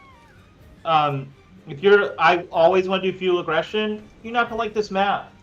You either play a boomy game or you do some sort of 2TC all in or some sort of castle drop or castle unique unit all in. But I personally like the Castle Age of Empires, so I love this map. Yeah, Castle. And it looks like they're both doing the boom. We're seeing castle. We're going to see a castle from Hindustani. Yep. Which is fine. I forgot to mention there's a ton of sheep on this map to pick up, so you can avoid farms for a while. And we're going to see the shoe boom. It looks like, but maybe we see them do like a. Maybe they do like a war chariot something or another. I don't think the war chariot's worth it though, because war chariots are scarier early castle because you can run around and snipe vills quickly, but there's 4 towers in this map. It's very defensive. The only exposed points are your wood line. So I don't know what Blue's going to do. Maybe we see 3 TCs. Maybe that's what he looks like he's shaping up to do. Look at this though. Kiritastrus is like intentionally... Oh, he almost spotted it. I guess he's going to turn back at just the exactly perfect minute for Wizanatic, but Kiritastrus almost spotted this. That could have been a good raiding opportunity for him. So I hope Blue... Castle. Yeah, there's a town center there, and he's probably going to add another town center somewhere, maybe on a stone. I think these 2 tiles of stone in this wood line here would be a great place for a town center, but he guess he's going to build it on his gold. Yeah, I think the 3rd town center is too far out, and that's going to allow some value from the Ghulam with the ram. I think that's a huge mistake. I think you just put your 3 town centers at home, ideally 1 on the wood line, and you can just defend against Hindustani. If you scout this, you're like, he's going to make Ghulams. I'm just going to make War Chariot. Make sure I have some short walls, or some walls, palisade, and I'm going to play War Chariot with a Mangonel, maybe a monk or 2, and I'm just going to boom and slowly work towards a castle, and it's just going to be over. Mm-hmm. Because what are the Ghulams going to do against 3 tight TCs with War Chariots and Mangonel? They're just going to lose as the eco scales and the castle comes down. And I think that Wizanatic knows that this is coming too, because he was just over here on this stone with his scout, and so he probably saw all those villagers. And he's building a market now, or a monastery now, but other than that, I don't see any attempt at countermeasures yet. And Kiritastrus critically spots this town center from Wizanatic, which, to be fair, he's probably looking for it to see if his opponent was trying to expand out across the map. So I think your warning about the Ghulam raids is quite prescient. I think Kiritastrus will be back. Yeah, I don't like the monastery forward. If you saw that stone early, you know you're playing defense. The monastery should be back. You could put a market or houses there or whatever. You're gonna see the Ram Ghulam now. The outer TC is a potential game-throwing mistake. You cannot defend the Ghulams out there. You're gonna lose all those vills if you don't run now, because you're gonna do exactly what I said. Ghulams, Ram. Ghulams with the Ram is insane because they have so much armor. The fun thing about casting Kiritastrus with you is that JSkillz would be like, oh, this would be a really devastating way to attack your opponent, and then just a few minutes later we see Kiritastrus do something extremely similar. Look at this. He's got a villager coming out. He's got a scout waiting here. He's even going to steal these sheep to add insult to injury, and there's the forward siege workshop to make the rams. And just as JSkillz predicted, Kiritastrus is going to deliver. Envision this. That 3rd TC for blue was in the back stone and wood line, and here's a short fortified wall, and he makes a couple of chariots. Mangonel, 3rd TC's gathering stone. The castle comes down, the game's over. Or you can put the castle in the front wood. That's what I like to do. Put the castle in between the front wood and the next wood, if I can. But, see, he's going to make a siege to go mangonels, but I think the Ghulams are too good against that. He's going to try to defend it, but I think it might be hopeless. Yeah, the monk goes down. The monk actually spotted it while he was out here. Wizanatic sent his monk this way because he kind of suspected that Kiritastrich would come out here, and indeed he did. I don't like the ram open, or the mangonel open. I guess it's for the monk, but a ram or a siege tower would do the same thing. The Ghulams get in it, you chase down the monk, he's dead. And then the ram, you get ready for ram 2 or 3, and you're on that TC. So I think the mangonel first is a mistake, because blue just needs time. And he's making his own mangonels now. I would say maybe a siege tower and more. There's not enough Ghulams. Some are trapped in the tree line, but you can garrison. But he needs more Ghulams. He needs a ram or 2. Oh yeah. Because the ram or a siege tower, he's going to run down all those monks, and he'll run down the mangonel. I don't get the scorpion. I think blue has bought enough time just on this siege decision making that he's just going to snowball the eco. Yeah, lose the mangonel. Wizanatic was able to get a few conversions. 2 more Ghulams. He could resign here potentially. Like, big hit. Monks. Oh my lord, this is so bad. I mean, that was a good shot. Don't get me wrong, but those monks go down too. This is a pretty bloody carnage up here. But Wizanatic doesn't really need to win this fight. He just needs to. He doesn't. He just needs to survive and snowball the eco, as JSkillz described. He could even lose that TC at this point as long as he delayed it long enough, because there's 3 TC versus 1. I mean, the res collected's 2K plus. We're at 16 bills, 56 to 42. Bar some major. Maybe I could beat Hera from this position, right? Like, it is just that bad. If you could just not, maybe not Hera, but I could beat someone 500 elo ahead from this position because I just need a snowball power unit at this point.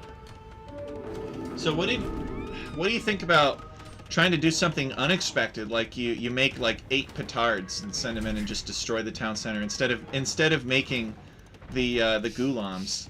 I really think that Wizanatic like 100% saw the same thing that you saw, that you described, and he's like, all right, I'm just gonna send a few monks in, get some conversions, cause some chaos in my attacker's army, and then just continue to greedily boom on what is now 5 town centers. 1, 2. Yeah, Teal's got 2 farms. 4. Blue could delete all the bills from the top 2 TCs and probably still be ahead.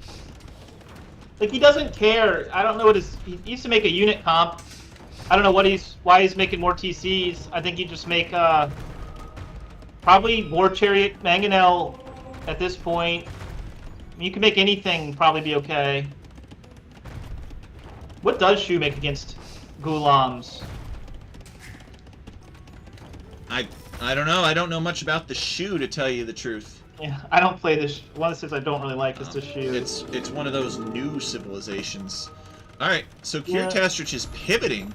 He's actually deciding to hit Wizanatic's wood line here, and he's dropping a castle on him, which I love. I think that's pretty hilarious. So Wizanatic just get on the stone and go imp, and it's over here. I think it's greedy to 4 TC was too greedy, knowing this guy's all in. But even if he denies his wood line, there's still more, and he's almost up to imp. Yeah, he has the resources. Wizanatic has the resources to click up to imp. I don't think he has. No, he's got the buildings. He's got a siege workshop and a monastery. So the 4th TC should have been a 2nd siege shop. Everything should have been at home, and he'd already be at imp at this point, and he'd have a castle. And once you beat him at imp, if they castle drop and you're at imp with the castle, you take the thing down, you're 40 bills up. It's just still too much. Yeah, Kiritastrich is. Alright, he wanted to build a town center here, but he figured out that Wizanatic actually has a town center already, so he's going to have to cancel, unless this is like a town center drop intentional. I don't think he knows. He's douching him in the castle age. Oh, we lost the foundation, though. That's not good. Maybe the only hope from this point, because blue got too greedy, was putting a castle between those 2 TCs, and then having enough Gulams to keep him off the left wood lines, but I don't think that would work anyway. I think he just didn't get any damage, and I think, yeah, there we go. And Kiritastrich calls the GG. Yeah. Wisnatic did not even reach Imperial Age, although he was 60% of the way up. Let's check the statistics real quick, and then we will hop into the next game. So, Kiritastrich actually had more units killed than lost, but the difference was that they were villagers, and his opponent was on 4 town centers. 1 building raised, 1 building lost. Wisnatic converted 5. I guess if you add the conversions to units lost, it's similar. Economy: more food and wood collected for Wisnatic, more stone and gold collected for Kiritastrich, and Wisnatic had faster feudal and castle age times, more of the map explored, more research count. Kiritastrich with 2 castles, and Wisnatic with a villager high of 80. Here's the timeline. So nothing too crazy there. I even think Blue went idle on the TCs. I think on 3 TCs, he probably could have had the same bill count if he just kept it moving.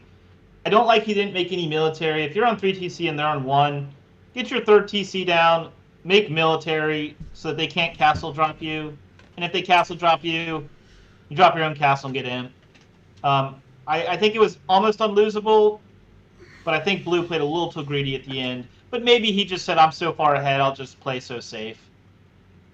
So you ready to load into the 3rd game? I'm on second 6. All right. Loading in now.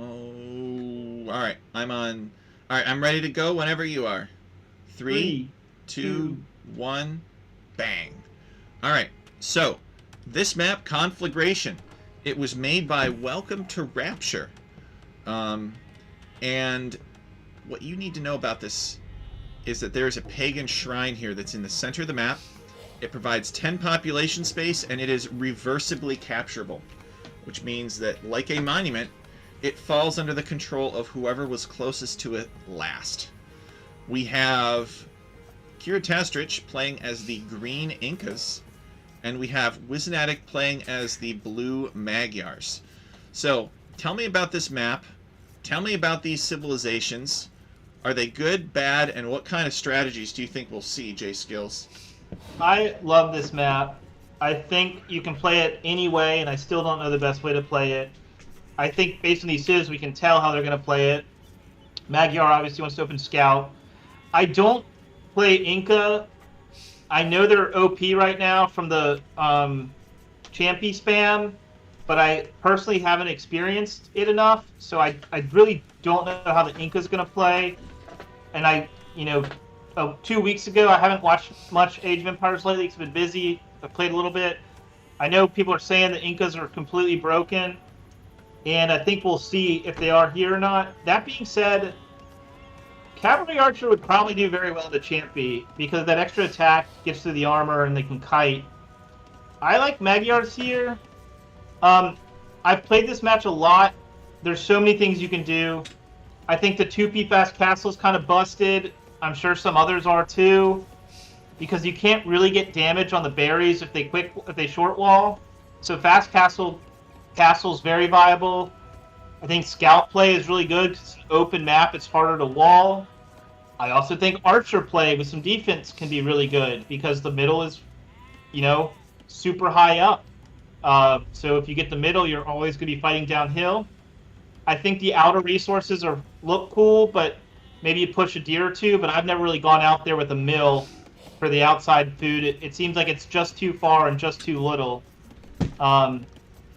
The Inca type civs can play, like 2P and Muisca are really good here because you just won't take damage and get castle age. Because the berries are usually very defendable with some short walls, but not always. They can be in the front too. So like you see blue's got front berries and green's got back berries. So it's going to be really hard to push green other than raid with some scouts. I think we'll see Magyar scouts. I don't know what green's going to do. Yeah, it's definitely a huge advantage to have these berries within a little sort of pocket of the wood line here. And they always are. South American civs love building this settlement here because you can take the berries and the wood at the same time. So it's a nice advantage, although I think, if memory serves, this map was developed before the South American civs were invented. So sometimes, you know, a lot of people, I hear this all the time. They're like, this civ is totally broken on this map. And I'm like, the map is older than that civ. You know, a lot of people don't realize that a lot of these maps have been around for a while just due to the distribution discrepancy of having the big official game developer produce and release something, and then versus having a small community of passionate volunteers produce and release something. Yeah, I don't think any civ's totally OP here. Maybe on this spawn, so blue's berries are kind of bugged. Normally your berries with 5 or so palisades should be completely secure, but it looks like the outer wood didn't really spawn in his front berries. And you could see how in a spawn like this, like an archer fast castle, like a Moiska or a 2P, would be very strong, because you could basically kick them off berries and fight on the hill. But I think he'll be okay because he's Magyars. But normally the berries would be much easier to wall for blue. So Wisnatic is on his way up to the feudal age. He is on 19 village. They both are doing a 19 pop, or 20 pop, I should say, feudal age, 19 villagers. Wisnatic actually a little bit behind Kira Tastrich. Maybe he had some idle time. That seems unlikely, though. Maybe. You mean he's a little bit ahead? You mean? I think you're. Oh yes, I'm sorry. So maybe Kira Tastrich had the idle time, and that would make more sense. Because Wisnatic's just he's basically got perfect micro. It's crazy. I don't think we would expect to see a fast castle with either of these civs. I do think blue's in trouble. He doesn't have. He's got a kind of a glitchy berry wall. He should be more defensible, and he doesn't have enough vills there, so this could be very bad for blue. But then again, Magyar's scouts hit. Now, Kira Tastrich not going in yet. He captures these sheep. He's sending the sheep home, and he's got another Champy scout coming forward. He couldn't expect that there'd be less than 4 blue vills there, so I get why he sat and waited, because the Magyar scout could really do some damage and feudal. Wisnatic safe walling that villager. That's true. Kira Tastrich maybe still has painful memories from the first game of fighting 14 Wisnatic villagers with his man-at-arms rush and somehow losing. Wait, what? What? Wisnatic lightning quick walling this villager into safety. And Kira Tastrich's running away in frustration. I don't think you should be able to push out with Inca with a champion on this map versus Magyar, but I think because there were too few vills there, because it's not as defensive, that was able to happen, because 3 Magyar scouts should really eat these things alive. And the upgrade's expensive. And they're slower than the scouts. Like, he should go now. Like, just go clean this up easy. This is huge. They're all 3 dead. He only needed 3 scouts. 5+1, the Magyars get the attack bonus for free. It looks like they are going to take the fight. And the champion runners are going to run. They're all done. Big mistake by Teal there, because that's why I say you can't play forward with the champion, even if they're busted versus Magyar, because the scouts beat them. The scouts are the answer to champion early, for sure. So but they're way more expensive. We got another barracks for Kira Tastrich, so I guess he's gonna mass produce defensive unit, maybe some spearmen. I'm not sure why 2 barracks at this point. I don't know why a single barracks production would be insufficient, except perhaps that he's planning some kind of all-in feudal strategy. I think this is how the Inca play. It's just champion abuse, because they're so cheap, and you mix in a few spears, and the Magyar can't fight it. Pretty open map though, so there's a lot of opportunity for the scouts to raid. Like, does Green know that he's open by the fire in the back of his berries? I'm not sure. It looks like he looks pretty close to me on the left-hand side. He knows that Wisnatic's scouts are there, but he's definitely open in the back near his gold. And Wisnatic will circle around, 10 seconds. prowling, looking for an opening here. Magyar scouts are just so dangerous. You don't want them to get over your villagers. So you have a lot of dead villagers very quickly. I'm back. So that's a lot of spears, so I think the Magyar player sees that and says, range a couple of archers just to not die in feudal, and then tries to get to CA. I think the play. And we do have a few archers moving forward from Wizanatic, so yeah, he's definitely thinking, I'm going to need a few archers here to help punch through with these scouts, otherwise they're just going to die. And Kiritastrich not screwing around. He's built a big house wall since we spoke last. Yeah, he'll never catch those scouts. Imagine if he had 4 more champions, he'd get the full walls down, and he would just run down blue. And he still might. Like, the champions have so much armor. It said +3 if the tech. They really crush the archers, which is why they're kind of broken. Like, you have to make all food units against them, scout cavalry, or I guess men-at-arms against them, and those only do okay. And they're way slower. He should just dive the archers, put the spears on the scouts. He's not going to. But imagine if he had those 4 units he lost early for nothing. Blue would be running, and you can't get the archers away if you're fully running from the champy. Because the champions run the archers down. They run them down, and they don't really take much damage, so the kiting is great.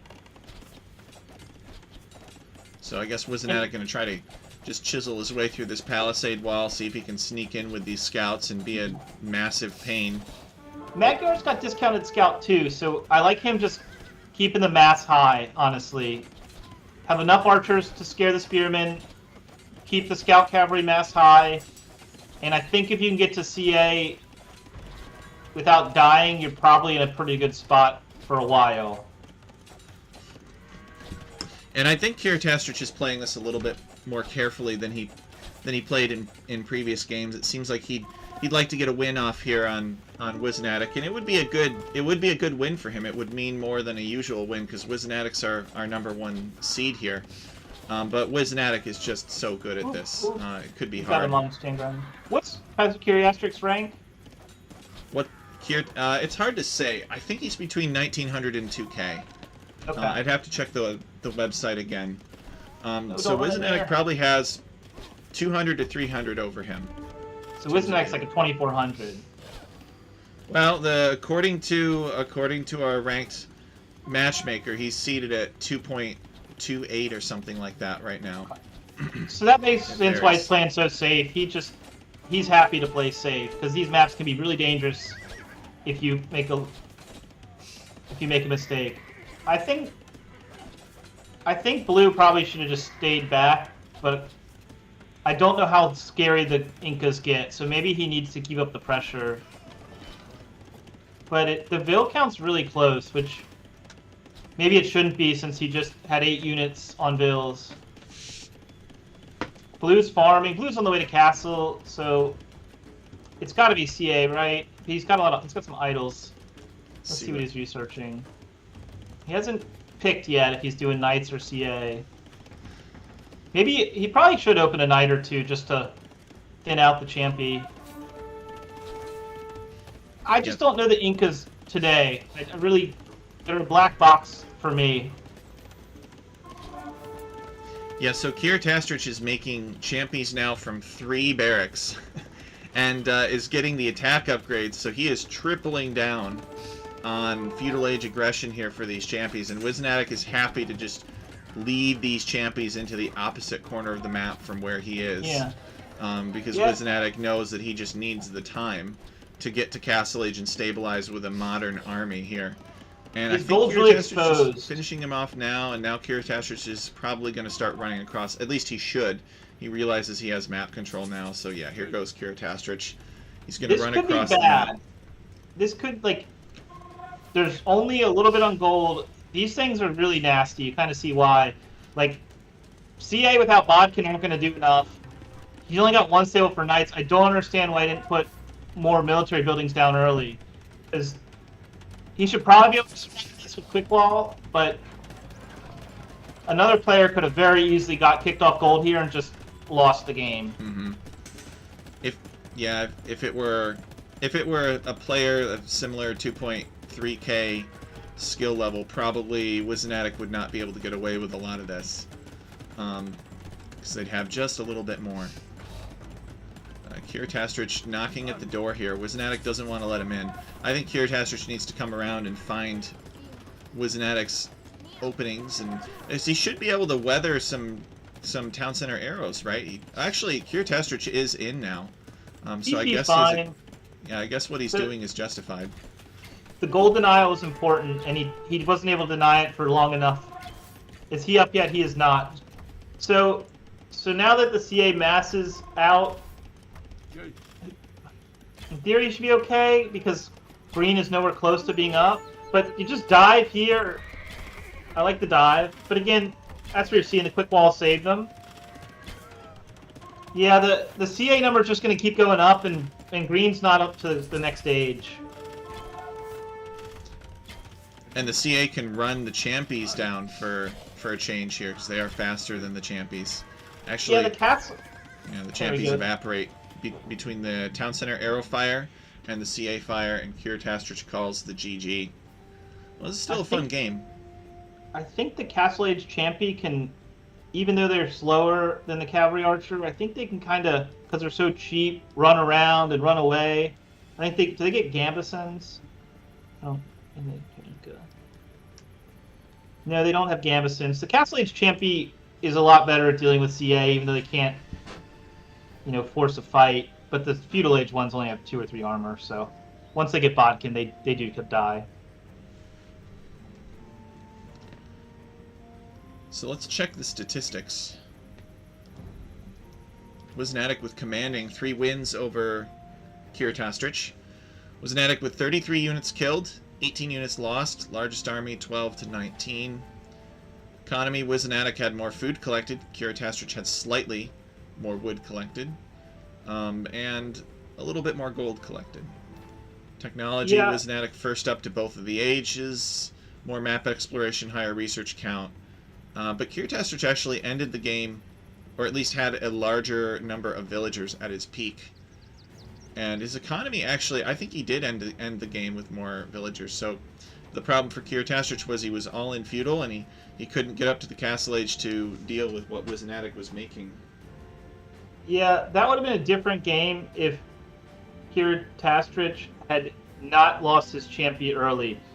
You really don't want to go out against Magyar because the extra attack early on is just so strong.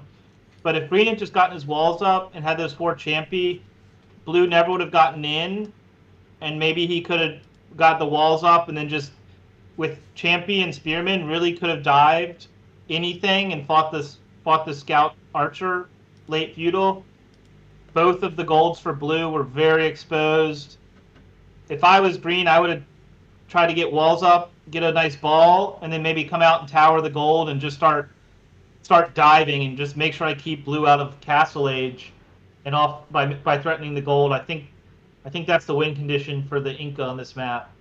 But losing those early champions just meant you're on the defense with a slower, more food heavy unit. I guess they're saying both food heavy, but I think that cost the game against a high level player like Wisnatic. He can't lose those early units. Mm-hmm. Yeah, I think that's a pretty good assessment. All right, guys. So I'm out of games. We really appreciate JSkillz for coming on and joining us today. I'm glad that the baby was able to sleep soundly, or that JSkillz' partner was able to deal with an unruly baby trying to sleep, one of the two. But either way, we really appreciate him taking the time to join us and provide some good expertise that may be uncommon on my casts. And I think what's going to happen is we're going to do one more cast of Alchemy League Season 10, and that'll be approximately next Sunday, maybe plus or minus a day or two or something like that. And then after that, we got a promotional show match for Alchemy League Season 11, and then we'll be moving on to Alchemy League Season 11. So we're just about done with this season. JSkillz, thanks so much for joining us today. Yeah, thanks for having me. Baby woke up about 15 minutes ago, so I will get back to it, and we'll see you soon. All right, we'll see you later. All right, have a great day, everybody. Thank you so much for joining. We'll catch you later.